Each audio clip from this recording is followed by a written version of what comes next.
예, 오늘 마태복음 19장 13절로 15절에 있는 말씀을 가지고 천국이 이런 자의 것이라는 제목으로 말씀을 드립니다. 우리 다 같이 한번 인사합니다. 옆 사람과 인사하시고 앞뒤 사람과 인사하실 때 지난 한 주간 동안 평안하십니까? 인사합니다. 지난 한 주간 동안 평안하십니까? 평안하십니까? 평안하십니까? 여러분 혹시 비행기를 타고 한국에 가거나 아니면 한국에서 일본을 올 때 또한 다른 타국을 여행하게 될 때에 보통 이코노미 클래스를 끊어갖고 다녀요. 그런데 어느 날 갑자기 그 비즈니스 클래스로 업그레이드 된 기억이 여러분 혹시 경험이 있습니까? 이게 밝히 웃으시는 분들은 그런 경험이 있으시고 뭐 그런 것도 있어 하고 난감해 하시는 표정도 있어요. 그런데 그렇게 나는 이제 이코노미 클래스를 끊었는데 비즈니스로 이제 업그레이드 됐을 때 기분이 좀 묘해져요. 이 야릇한 성취감이랄까 뭐 하여튼 약간 뭐 느껴지는 게 있어요. 여러분 아마 다 느끼셨는지 모르겠는데요. 혹시 여러분에게 좋은 팁 하나 드릴까요? 업그레이드 될 수 있는? 별로 원하지 않는 것 같아요. 근데 내심 원하는 것 같아요. 방법이 두 가지가 있습니다. 첫 번째는 그건 이제 첫 번째 말씀드리는 건 업그레이드 될지 안 될지 모르는데 여러분의 굉장히 좋은 모습일 수가 있어요. 뭐 비행기가 조금 오후 시간 한가한 시간이근데 내가 오전에 특별히 할 일이 없다. 그러면 공항을 일찍 나가는 겁니다. 일찍 나가서 티켓팅을 하는 거예요. 그러면 승무원들이 혹시 물어요. 혹시 바쁘시지 않니 하시면 이 비행기로 가도 되겠습니까? 라고 물어요. 그러면 특별한 일 없으면 그렇게 가겠다고 그러면은 거기에 플러스 알파가 있고요. 또 하나 이제 좀 50% 이상 확률을 좀 기대한다. 업그레이드 돼서 비즈니스석 한번 타고 싶다라고 한다면 비행장을 이제 일찍 갔어도 그 티켓팅을 아주 길이길이 하는 겁니다. 아주 늦게 하는 겁니다. 막 그냥 찰나 딱 그냥 막 그냥 다치기 전에 그때 그냥 바로 그냥 달려가 미리 가 있지만 그래도 아주 그냥 가장 늦게 늦춰서 티켓팅을 하는 거예요. 그러면 비행기가 만석일 경우가 많잖아요. 만석일 경우에는 그 자리를 갖다가 내 자리를 갖다가 먼저 온 누군가에게 그 자리를 항공사에서 줘요. 그러니까 대기자나 아니면 비싸게 급하게 비행기를 이용하는 사람들이 비싼 가격에 팔아요. 안 오는 좌석이니까 그렇게 팔아요. 근데 본인이 딱 나타났어. 그럼 어떻게 해야 돼요? 자리를 줘야 되잖아. 안 주면 안 되잖아.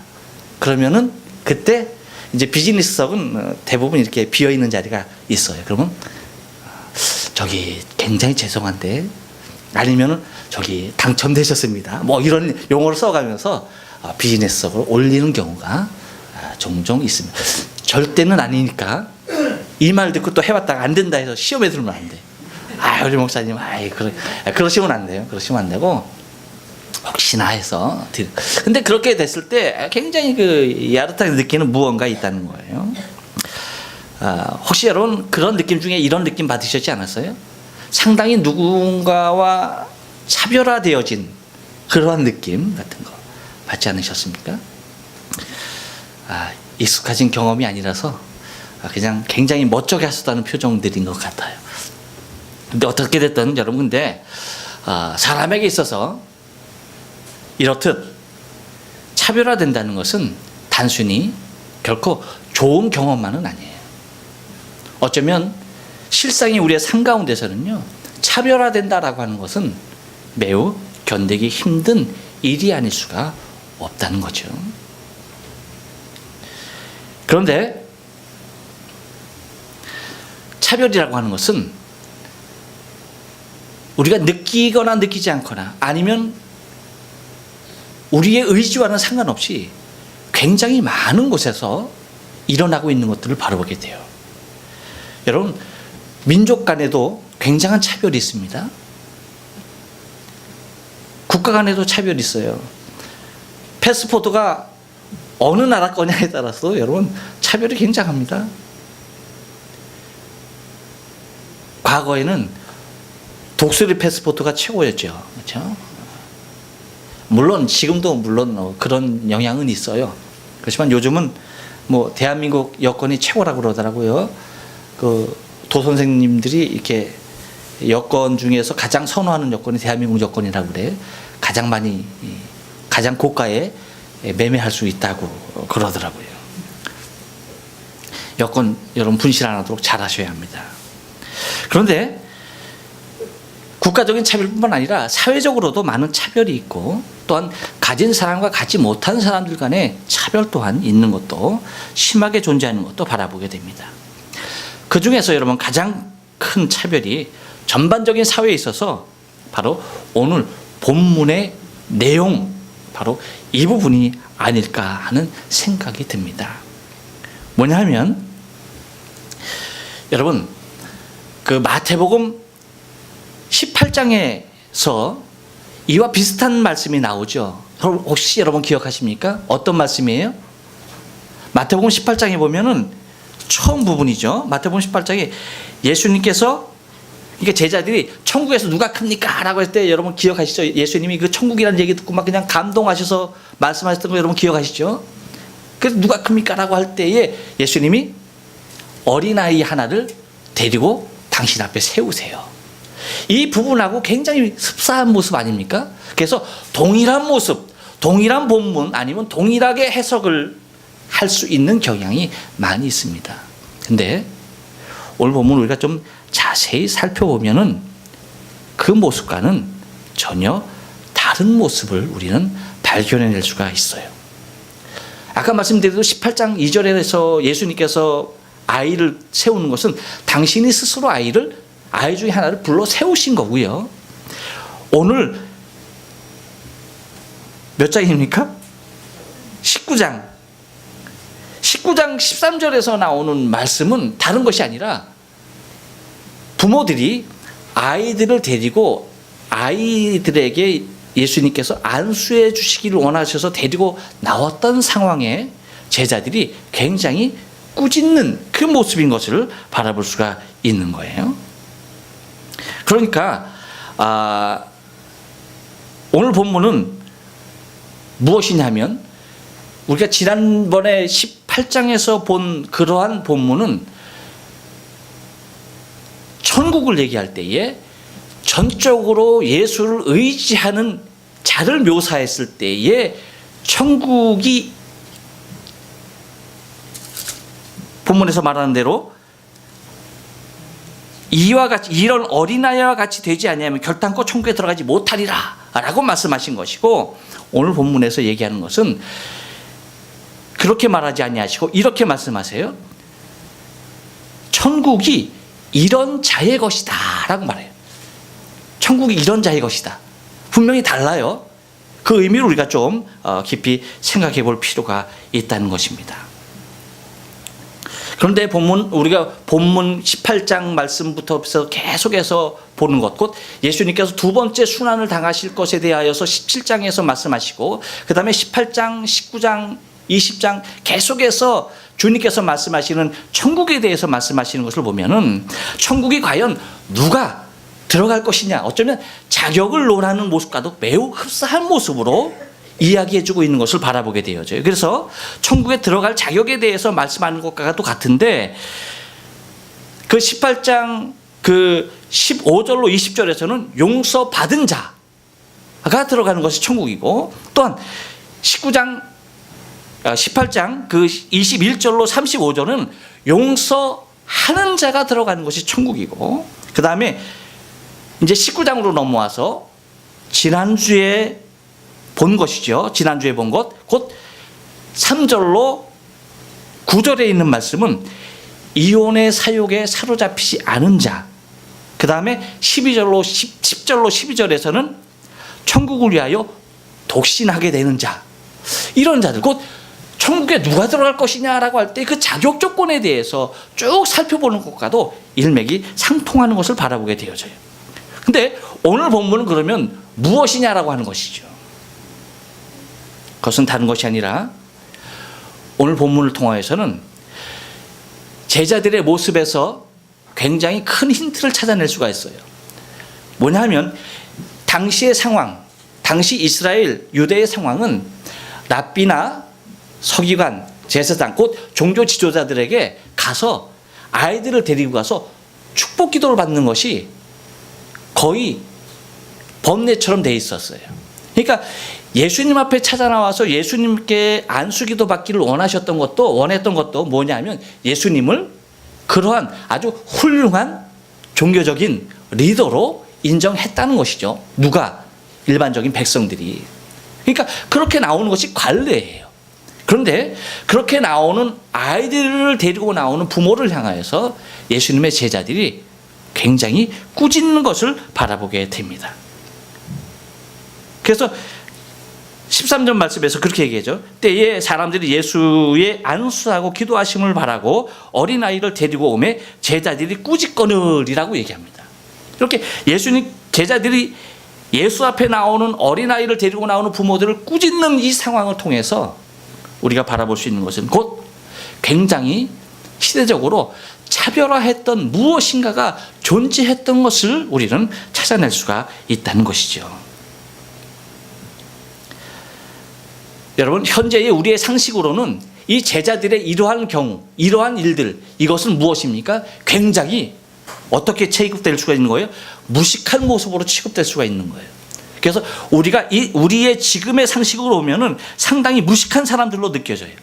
아니, 어떻게 어린 아이들이 오는데 어떻게 어린 아이들에게 또는 어린 아이들 부모들에게 저렇게 대할 수 있을까? 여러분, 이렇게 대하는 현대의 사람들이 있습니까? 굉장히 찾아보기 힘들 거예요.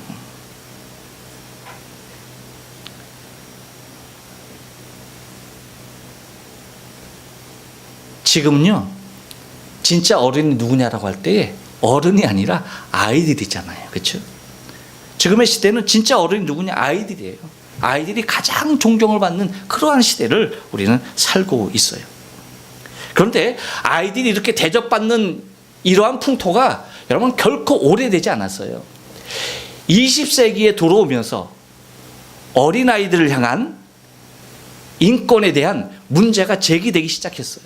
그러니까 이제 약 한 100년 정도 돼서야, 100년 정도 전에야 아이들에 대한 인권이 생각되어지고 아이들을 위한 권익이 보호하자라고 하는 그러한 차원의 것들이 제도화되면서 들어오기 시작했지, 그 전에는 아이들은 전혀 인권 생각하지 못했던 그러한 시대인 것을 바라볼 수가 있다는 것이죠.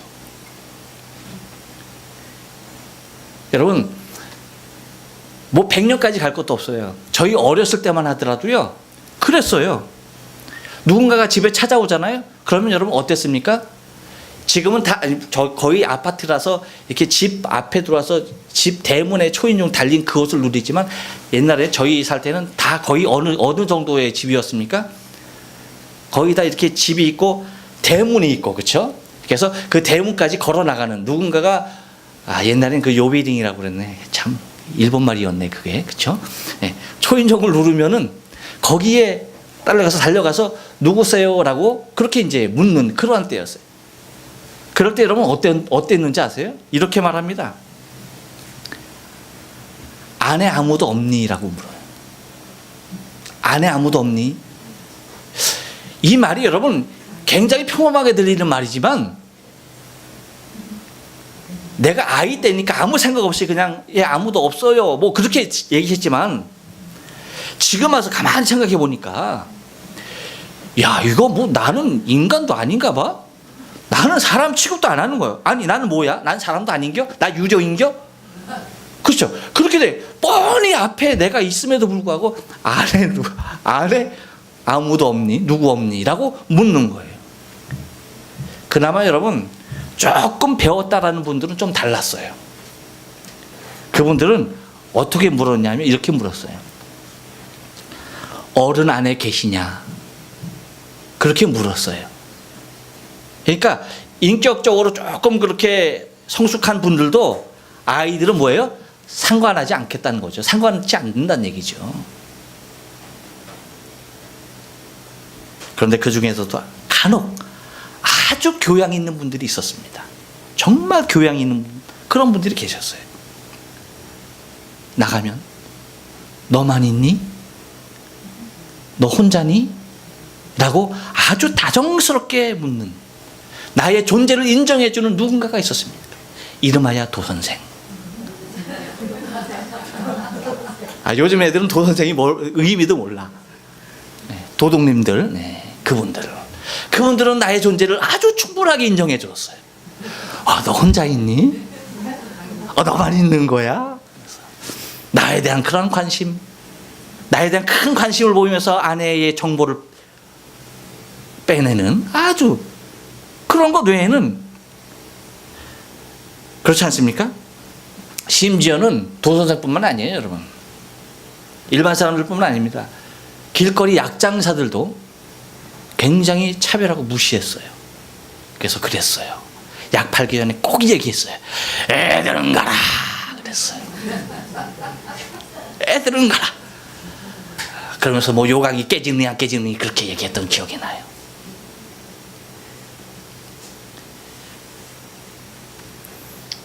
시대를 달리 살다 보니까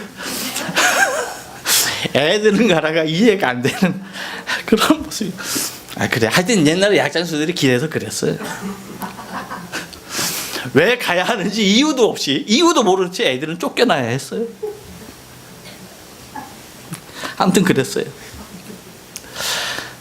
그런데 여러분, 예수님의 제자들의 모습이 마치 이 약장사들과 같다.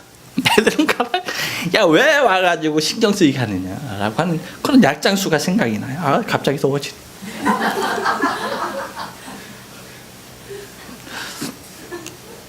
그래요. 근데 여러분, 여기에 대해서 예수님 외에는 그 누구도 그렇게 말하는 제자들을 향하여서 당신 왜 그렇게 얘기하느냐라고 제지하는 사람이 아무도 없었어요. 심지어 누구까지도, 아이들 부모, 당사자들까지도 거기에 대해서 아무런 말이 없는 것을 바라보게 되어져요. 마태가 놓친 걸까요? 마태가 깜빡 잊고 여러분 그거 기록 안 한 걸까요? 아니에요. 정상적으로 기록된 겁니다. 아무도 그 당시 그 상황에 대해서 예수님 외에는 그렇게 꾸짖는 제자들을 향하여서 이 이론을 제기하는 사람들이 없었다는 거죠. 왜 그럴까요? 그 이유는 그 당시의 사회가 그랬어요. 아이들이라고 하는 존재는 결코 어떠한 모습으로도 인권 밖에 있었던 것을 우리는 바라보게 돼요. 성경적으로도 여러분, 성경에서 수없이 많은 아이들에 대한 비극적인 사건이 나오는데요. 그 중에서도 아주 대표적인 사건이 하나 있습니다. 그것이 뭐예요? 열왕기하 6장 24절 이후에 보면 아람 왕 베나닷이 사마리아를 침공해 와서 사마리아 성을 포위합니다. 그 기간이 오래되다 보니까 이 성 안에 있어서 어떤 일이냐면 먹을 것이 없는 거예요. 굶주리게 되는 거예요, 사람들이. 그러니까 사람들이 굶주리다 보니까 먹을 것이 없다 보니까 남아있는 가격들이 뭐 나귀 가격은 얼마 해갖고 나옵니다. 굉장히 비싸게. 보통 일반 서민들은 사 먹을 수 없는 그러한 가격으로 인플레가 되는 겁니다. 그러니까 가난한 두 여인이, 정말로 배고픈 두 여인이 서로 입을 맞춥니다. 어떤 얘기를 하는 거예요? 왕에게 와서 호소하는 이 여인의 얘기가 다른 것이 아니었어요. 얘하고 나하고 약속을 했습니다, 왕이시여. 무슨 약속이냐? 오늘은 내 아이를 삶아 먹고 내일은 저 아이를 삶아 먹기로 약속을 했습니다. 그래서 오늘 내가 어제 내 아이를 삶아 먹었는데 오늘 이 여자가 자기 아이를 숨겼습니다, 이 얘기예요. 왕이 그 얘기를 듣고 옷을 찢습니다. 그러한 일들이에요. 여러분, 생각이나 상상이나 할 수 있는 거예요. 내 살을 잘라서 자식들에게는 줄 수는 있어도 어떻게 내 자식을 삶아 먹어요? 그런데 그랬어요. 여러분, 이스라엘 백성들이 예수님 이 당시에 어떤 일들이 있었는지 아십니까? 자기 자녀들을 우상에게 제물로까지 드렸어요. 곧 그 가나안 족속들 6족속들이 있었던 그 풍습을 그대로 쫓으면서 그렇게까지 살았어요. 그러니까 아이들의 인권이라는 것은 없었죠. 왜요? 아이들을 한둘 낳는 것이 아니었거든요. 수없이 많이 낳는 겁니다. 일부 다처제에서 수없이 많은 아이들이 낳는 거예요.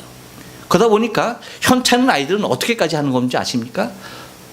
내 아이지만 이름도 기억을 못해요. 그러면서 뭐 하는 거예요? 노예로 팔아버리는 거예요. 그리고 똑똑한 놈, 건강한 놈, 대를 이을 만한 놈, 그 놈에게 후사를 삼고 재산을 상속하는 겁니다. 이렇듯 아이들에게 있어서 인권이 보장될 수 있는 그러한 사회적인 환경이 아니었던 거죠. 그러니까 아이 정도 남으라고, 아이 정도 뭐라고 하는 거 무시하고 갈시하는 것은, 여러분, 그 아이를 차별하는 것은 결코 어려운 일이 아니었어요.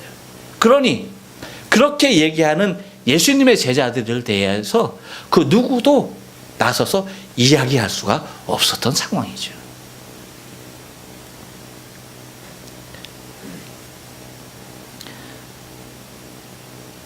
바로 이것이 그 당시의 사회상이었습니다. 곧 약한 자는 철저하게 짓밟히는 세상이 그 당시의 세상의 모습이었어요. 그런데 주님은 당신의 사역 속에서 우리가 가만히 살펴보면 그 어떠한 자든 당신에게 찾아오는 그 누구든지 결코 당신은 차별하지 않으셨어요. 하다못해 가늠한 여인이 잡혀온다 할지라도 그 여인에 대하여서 결코 정죄치 아니하셨고요. 어떠한 도적이 와서 회개한다 할지라도 그를 품으셨고 그와 함께 식사를 나누셨어요. 아무리 병약한 질병을 가졌던 문둥병자를 할지라도 그 위에 손을 얹고 안수하신 분이 예수님이에요. 소경의 눈을 뜨고요, 절름발이에 발을 온전히 세우시고 모든 것 다 수용하시면서 받아들이시고 인정하셨던 분이 바로 예수님인 것을 바라보게 됩니다. 곧 자신의 죄에 대하여 인정하고 고백하는 그 어떠한 죄인들에게까지 한결같은 모습으로 대해주셨던 것을 바라보게 되어져요. 바울은 고린도후서를 통하여서 자신이 과거에 어떠한 사람이었던가에 대하여서 이야기하면서 철저하게 회개하고 자기가 돌이켜야 했던 이유에 대해서 밝혀주고 있습니다. 그것은 뭐냐면 사람들을 차별했다는 거예요. 사람들을 무시하고 차별했다는 거예요. 그러니까 예수님도 그런 차원에서 바울이 핍박했던 거죠. 왜요? 우리는 다 손 씻고 먹는데 저것들은 손도 안 씻고 그냥 막 먹어. 우리는 안식일을 이렇게 거룩하게 지키는데 저것들은 안식도 안 지켜. 하지 말아야 할 것하고 이상해. 그러니까 자기가 보기에는 자기에게 말씀하신 하나님의 말씀의 기준으로 볼 때는 저것들은 이단 중에서도 상이단이고 저런 싸가지가 없는 거예요. 그러니까 뭐 하는 겁니까? 목숨 바쳐서 핍박했던 것이죠. 핍박했던 그가 다메섹에서 예수님을 만나고 그가 바라보는 교회의 모습, 그 안에 있는 그 교회 안에서의 공동체에 생활하는 그 모습을 바라보고 이야기하는 거죠. 그 안에는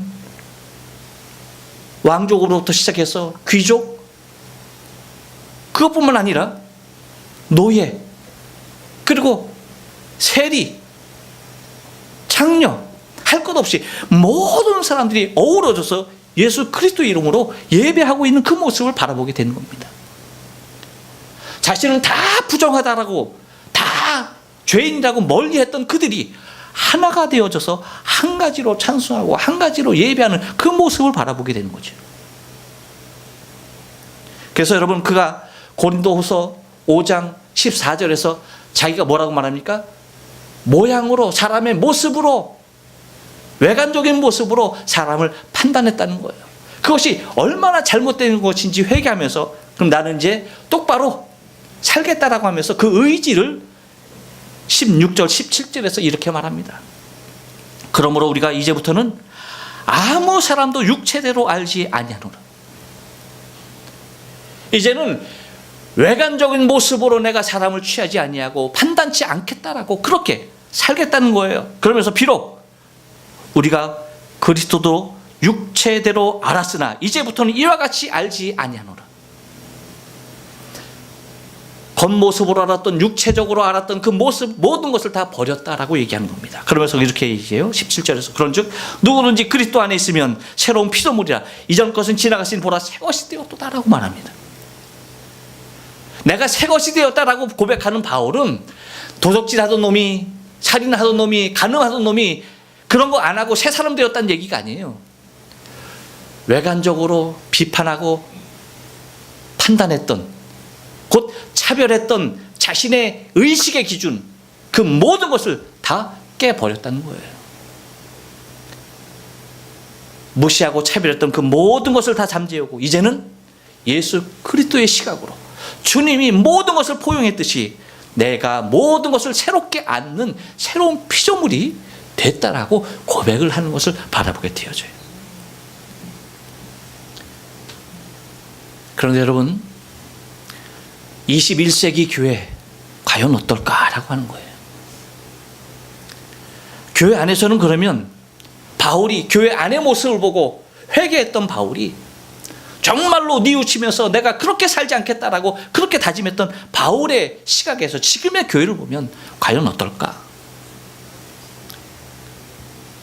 여러분, 교회에서 차별이 있습니까? 없습니까?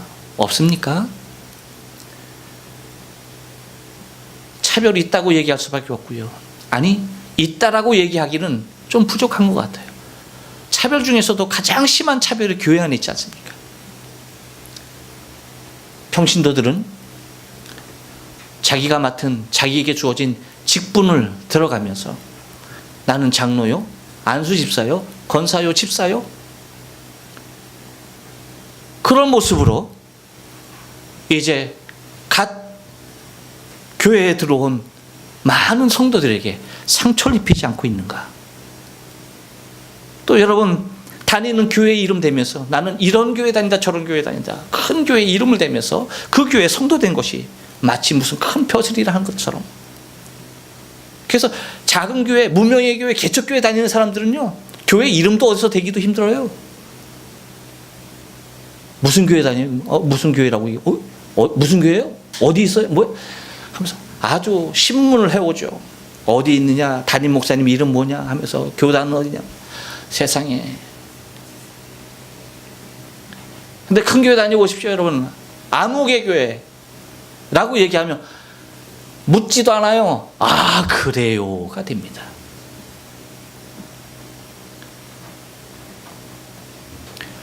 얼마나 큰 차별인지 모르죠. 여러분, 평신도만 그런 것 같아요? 그렇지 않아요. 목사님들은 더 그래요. 더 그래요. 큰 교회 목사님, 작은 교회 목사님 달라요.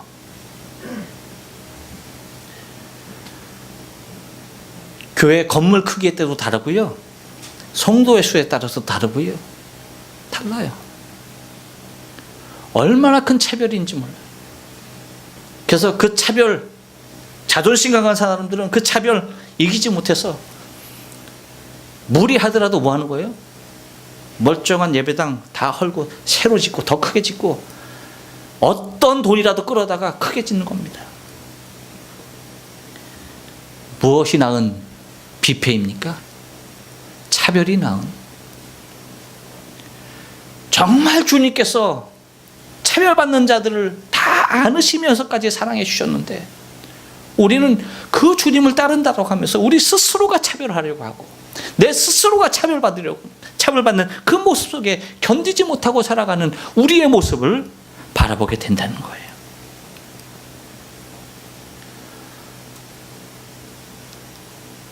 오늘 주님께서 어린아이를 용납하고 내게 오는 것을 금하지 말라 라고 말하는 것은, 어린아이를 용납하셨다는 것은 그 누구도 차별하지 않으셨다는 것입니다. 당연히 차별받아야 할 대상을 품으셨다는 것은 그 누구도 주 안에서 차별받아서는 안 된다는 주의 음성인 것입니다. 그러면서 주님이 말씀하세요. 천국이 이런 자의 것이니라. 천국이 누구의 것이라고요? 이런 자. 누구였습니까? 첫째는 차별받는 사람입니다. 무시당하는 사람. 인간임에도 인간 대우를 받지 못하는 그들. 천국이 그 자의 것이다 라고 말씀하세요.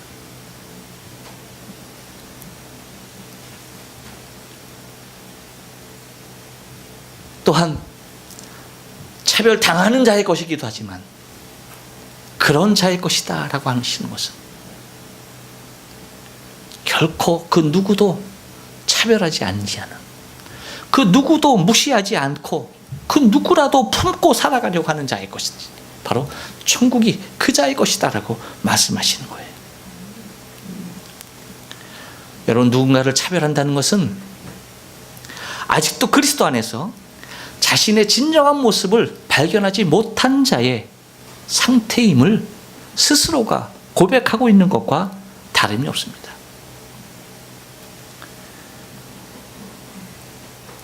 차별을 갖고 있다는 것은 내 자신이 하나님 앞에서 어떠한 존재였는지를 망각하고 있는 자와 같은 모습이라고 말할 수가 있는 거예요. 우리가 지난 시간에 봤죠. 1만 달란트 빚진 자의 비유를 드시는 예수님의 모습을 보셨습니다. 내가 어떠한 자였는지, 내가 어떠한 자로 있었는지에 대해서 분명하게 안다라고 한다면 그 누구도 차별할 수가 없다는 거예요. 하지만 나의 옛 상태를 망각한 자는 곧 그 누군가를 차별하고 있고 무시하고 있다라고 하는 것입니다. 예수님은 그 당시 가장 차별받는 대상을 가장 가까이 안아주시면서 축복해 주셨습니다.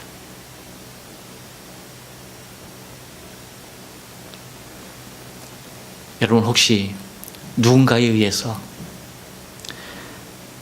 가장 심한 차별을 받고 있습니까?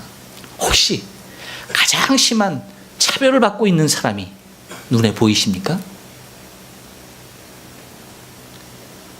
그렇다면 그 사람 옆에 가장 가까이에 서 계신 주님을 바라볼 수 있어야 합니다. 주님은 가장 무시당하고 가장 차별받는 어린아이를 품으시면서 그 누구도 배척하고 있는 그 어린아이를 품으시면서 천국은 이런 자의 것이다 라고 하면서 무시당하고 차별받는 자의 곁에 있었습니다. 지금도 주님은 바로 그 곁에, 가장 무시당하고 가장 차별받는 사람 그 옆에 계신 것을 기억하면서, 혹시 내 인생이 누군가에 의해서 차별받는다 할지라도 주님이 나와 함께 계심을 바라보십시오. 내가 저 천국의 주인공인 것을 여러분 믿음의 눈으로 뜨고 감사해야 할 것입니다. 또 누군가가 차별당하고 있다 한다면 그 사람의 주위에 가까이 가십시오. 왜? 거기 바로 주님이 계시기 때문입니다. 기도합니다.